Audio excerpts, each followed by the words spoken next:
Bienvenido a el Hotel Saratoga en La Habana, Cuba.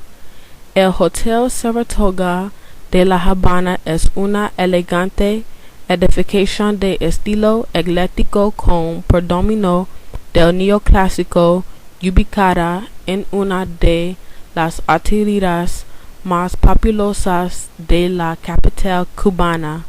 La restauración del Hotel Saratoga hace gala de su bien ganada reputación de antaño como sitio de buena mesa en la gastronomía de La Habana.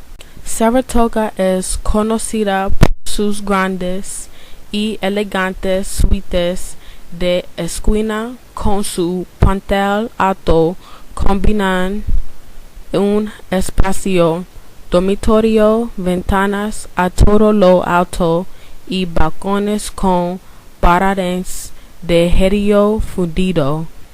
Presumen de su amplia sala de estar con mesa de comedor y elegante mobiliario y decoración con obras de arte de pintores cubanos contemporáneos. Su dormitorio es amplio y acorde contigo a la sala de baño, que posee una bañera de estilo colonial y doce independiente. También cuentan con puertas comunicaciones con otra habitación dormitorio del tipo Junior Suite Saratoga, convertidas en suites perfectas para familias.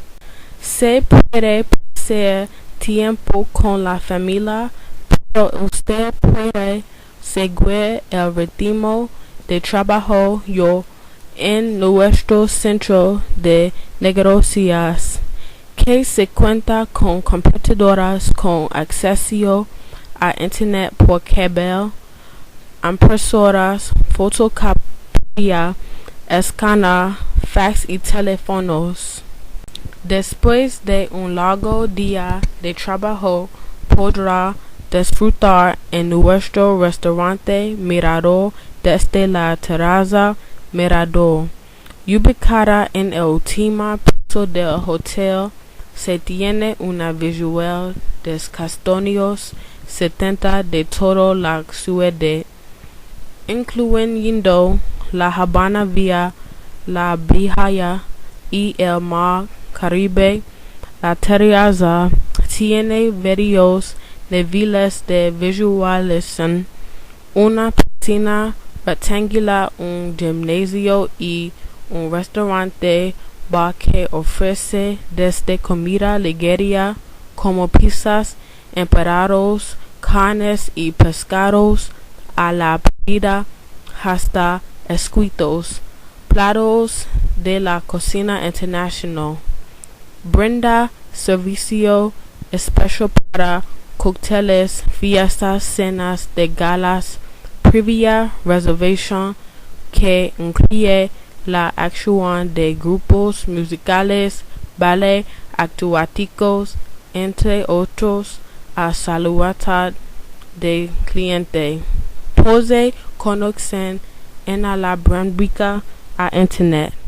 Cansado de estar dentro de nuestro cancerí, está a disposición de los clientes para informarle de cualquier actividad cultural en la ciudad, así como también indicarle cómo puede acceder a los servicios generales de la misma y asistirlo con la confirmación de boletos.